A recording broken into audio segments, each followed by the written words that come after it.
Hello and welcome back to the Watercolor Workshop, and today I'm going to be painting these splashy bumblebees. So first of all, I am squeezing out some fresh paint onto my palette. The colours today are a cadmium yellow, an orange brown, a burnt sienna style colour, and a dark colour, Payne's grey, neutral tints, something like that, indigo even. Okay, so the first thing I'm doing is I am painting in the yellow areas on the middle bee. Now you'll notice on the sketch that I've scribbled in a little bit of shading just to show me where the yellow and the black bits are, because it's very easy to get them confused when you're concentrating on the painting. And it's very difficult to come back from painting the yellow bits black. So just mark your drawing with the black bits so you know which are which. So I've got my yellow on, it's wet on to dry. I'm just using a damp brush there to lift a little highlight out of the bark, and then I am dropping in the browny orangey colour into the lower part of the yellow sections.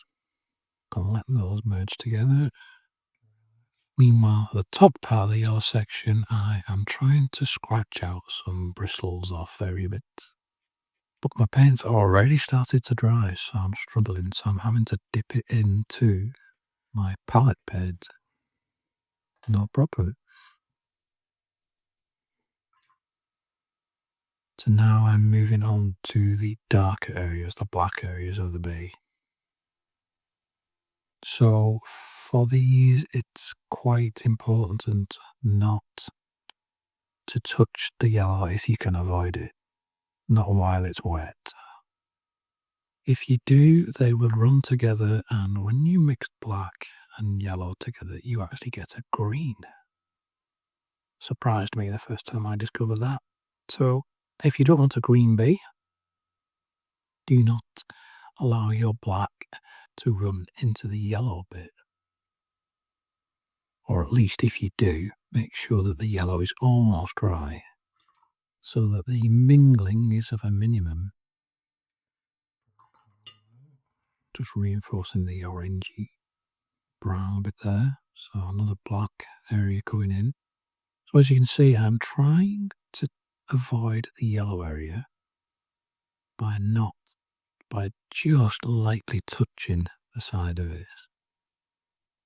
I'm not being too paranoid about this. This is a fairly impressionistic painting style. It's not a biological exactness. It's loose and impressionistic. Okay, now switch to a rigger brush to paint on some of the finer details. You'll be able to see this in a minute when my hand out of the way. So before I started, I did a few test sketches and drawings just to familiarise myself with the way these things work, the legs and where they come from. The bee is actually composed of three areas: the head, the middle, and the bottom section, and the legs come out of the middle section. So it's not necessary to know that, but it does help a little bit when you're painting if you know these things.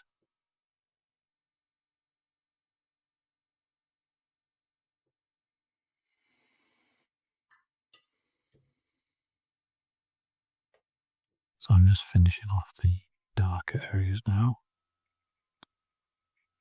And I've managed to paint the whole thing without any major blunders or major bleeds of one into the next. I'm actually now doing the opposite and trying to get them to merge together a little bit. I want some stylish or impressionistic merging of the colours. And you can see that's just starting to happen. The yellow is merging into the black, which is much drier than the yellow. That was me using the damp brush to just lift onto highlight on the head, and that will act as the eye of the bee. Now, I want to be painting the wing, So I've got a damp brush and I wet the wing area, drew it into the black of the body and then pulled it back out again. Okay, a little time lapse of the bee in the distance. You've already seen one bee. Here's how not to do a bee. This is what I said not to do. Don't let them merge together. You can see the problems it's caused me. I was far too impatient. I should have done the yellow areas and then left it for a while. So now I'm trying to mop up my mistake. I'm trying to suck it out with a damp brush. Limited success there. So I've decided that's a bit of a mess, and we'll come back to that later. And we'll go on to the third bee, the main bee. So this is basically a repeat of what I did on the first bee. This time I decided to paint the yellow and then immediately drop in the orange. And then the second stripe, the same.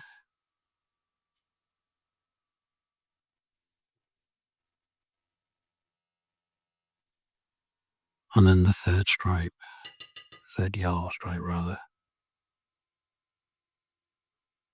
Now for this one, I've just wet my brush at the end and I'm just dampening the area there. If you look at images of bumblebees online, you'll see that quite a lot of them have a white area at the bottom, at the rear. So that's what I'm trying to achieve there. Now, as before, I'm moving on to the dark areas.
So,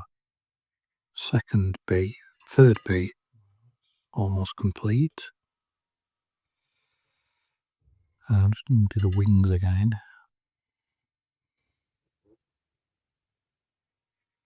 So this time I struggled a little bit, and I ended up with a slightly darker wing than the first one. Not necessarily a problem. They don't have to replicate each other exactly. The second wing there was very yellow, so I put black line on the top of it to mark it out as a wing, and then I decided to repeat that on the first bee.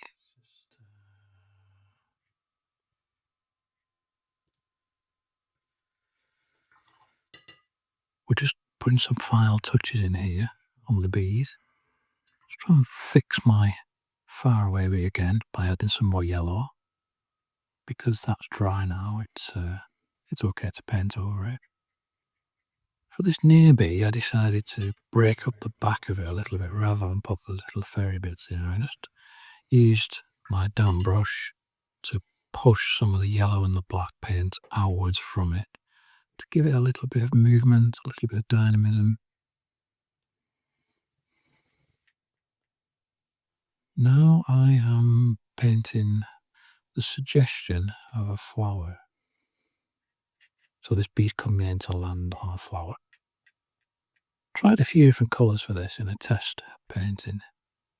It's quite hard to mix colours with yellow because it's such a strong, vibrant hue.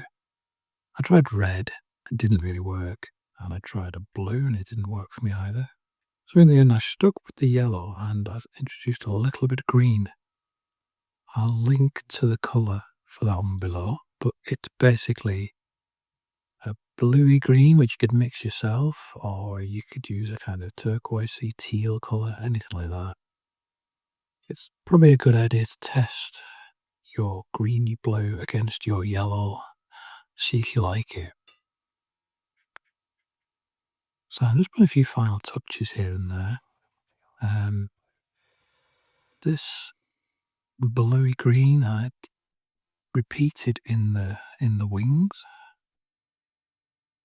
Sometimes if you add a colour to a painting and it looks a bit odd, you can merge it in a little bit better by just repeating it in a few areas so that it doesn't stand out too much. Just by repeating that flash of blue in the wings, it ties in better with the area under the bee at the bottom. I'm just loosening up the middle bee with a bit of damp paint, and I'm spattering a few areas to give them movement. Now here's that blue-green colour. It's kind of the green bits of a plant, perhaps some leaves. Spatter it on, and I'm trying to introduce some downward drip. Now this is quite harder than it looks, so I'm just spraying from my spritzer bottle. If you want to try this at home, be careful. You need to practice, perhaps. I've slightly oversprayed and it's gone into my bee, but I don't mind. I don't mind that kind of thing. If that kind of thing bothers you, and you need to cover your bee up with a scrap of paper before you start spraying with a spritzer bottle, I'm just going to reinforce that yellow that suddenly disappeared from the spray. And I'm trying to get the drip coming down from the yellow area as well. As you can see, it's not as easy as it looks.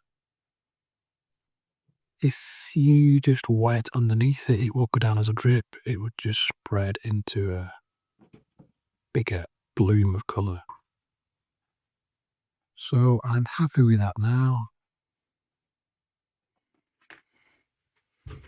And I'm just going to add some more spatter. Here's the finished painting.